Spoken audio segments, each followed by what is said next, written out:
皆さんこんにちは、ネストリングスです。今回はこちら、新しく発売されたランダムブースターブラキオウィップセレクトのパーツを使って 3on3 バトルをやっていきたいと思います。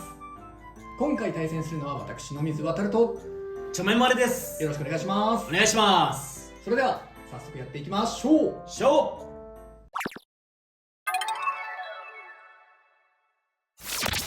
最初にシュートポジションを決めるじゃんけんをします。最初はグー、じゃんけんぽい。じゃあこっちで。はい。お互いのファーストベイ。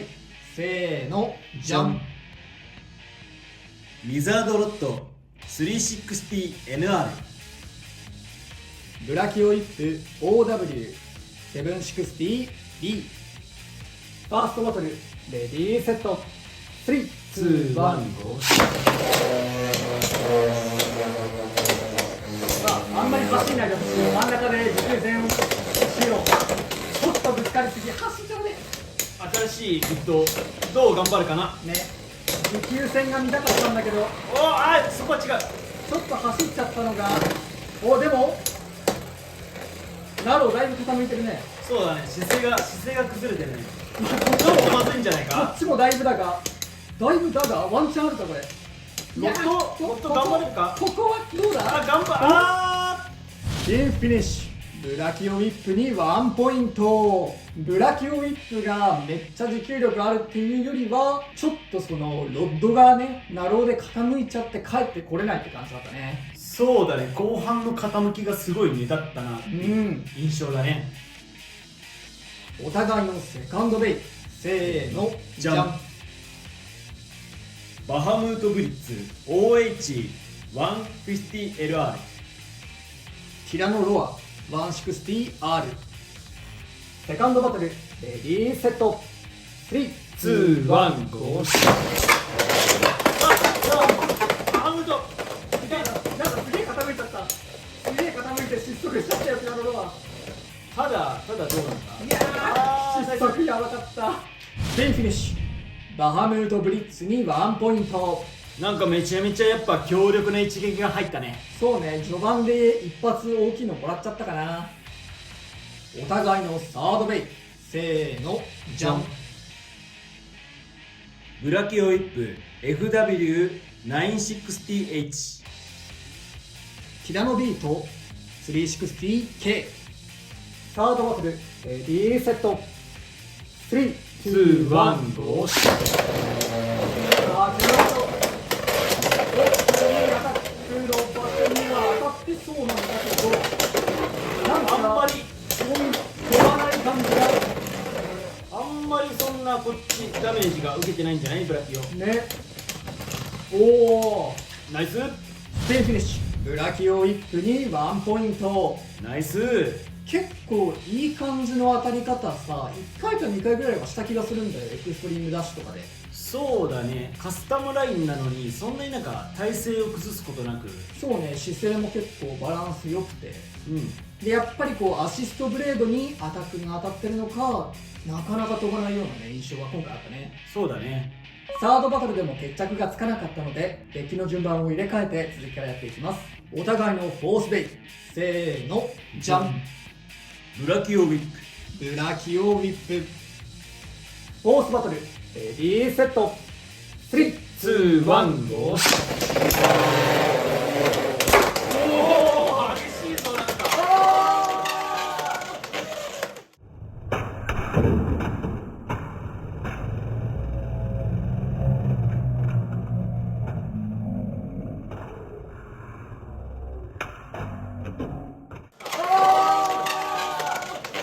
ファーストフィニッシュ。ブラキオウィップに2ポイント。ということで、この 3on3 バトルの勝者はチョメマル。やったぜはい、ということで今回はブラキオウィップの新パーツを使って 3on3 バトルをやってきました。いかがだったでしょうか。いやー、まずはじゃあブラキオウィップの話しようか。今回分かったのはやっぱり相手のアタックを結構いなすというか、ウィールの部分っていうのもあるとは思うんだけど、アタックを受けても結構飛ばないっていう印象はあったね。そうだね、ウィールとの相性もやっぱ円形に近いから結構いいのかなって思った。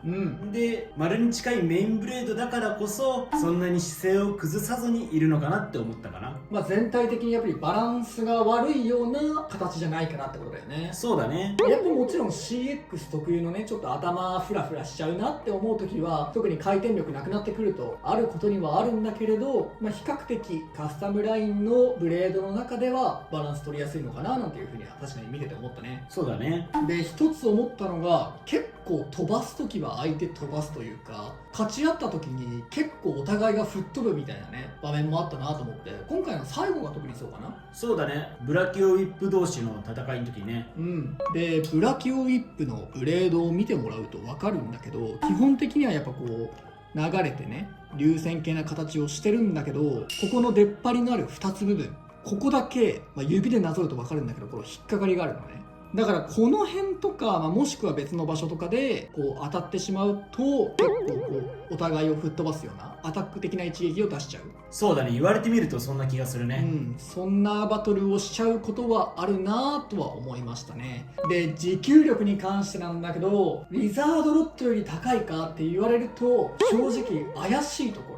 まだちょっと発売日翌日で回せてもあんまりないので、どれぐらいかは分かりませんが、どっちが強いかっていうのは結構まだ分かんない感じがしますね。やっぱりなんやかんやロッドの方が上なんじゃないかななんていうふうには思ってるんですが、なんかカスタマイズとか状況がいいとブラキオが勝つこともあるんで、このブラキオの良さを活かせるようなカスタマイズがあればちょっとはね、評価が上がるのかなって思ったのと、やっぱりロッドとの差別点といえばアシストブレードつけれるってとこなんで、ウィールでね、相手のアタックとかを防ぎつつスピンフィニッシュを狙うっていう点では、相手によってはロッドよりも強い可能性があるかなーなんていうふうには私は思いましたね。そうだね。またウィールじゃなくてもね、他にも優秀なアシストブレードこれから出るかもしれないし、それ次第ではロッドを超えるかもしれないしね。特にアタック変重な環境になればなるほど、ロッドよりこのディフェンス力という面では高いブラキオウィップの方が採用してもいいんじゃないかななんていうふうに思うようなこともあるかななんていうふうには思いましたね。そして新しいビットのナロー、これはもう今回良くないところがバトルの中で見れちゃったかなって感じですね。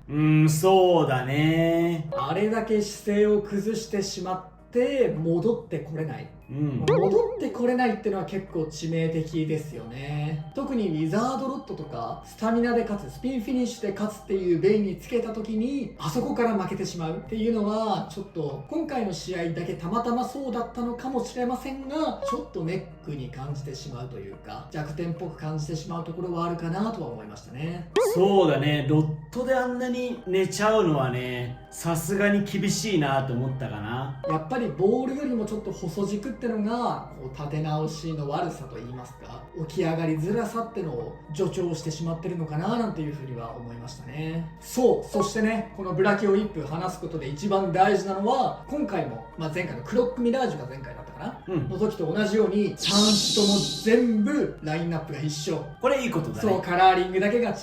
特に最近マジでそのベイブレード買えないみたいな問題があるんで、そういう時にこれ本当にありがたいなと思いましたね。そうだね。特に今回も例えば新しいビットが01にだけついてますとか、そういうのになったら、僕とかも今回1個しか買ってないんですけど、僕は3個とかね4個とか買わないと新パーツが手に入らないっていう風になって、やっぱ多く買っちゃったりするじゃないですか。で、今回結構お一人様1個とかもあって、なのでそういう時に全部のラインナップが一緒ってのは本当にありがたいなって思いましたね。そうだね。ただ各地でね、結構売り切れてるみたいな話は聞くので、ちょっと今はいろんな情勢があって難しいとは思いますが、ベイブレード好きな人がもうちょっとベイブレードをね、気軽に買って遊べるような環境に早くなってくれるといいなとは思ってますね。公式の方でも結構ゾウさん頑張りますよみたいな発表ありましたので、ちょっと今ね、苦しいって感じたりとか、ちょっともうどうなのって思っちゃう人もいるかもしれませんが、公式は頑張ってくれようとしているので、そこは応援したいなと思っております。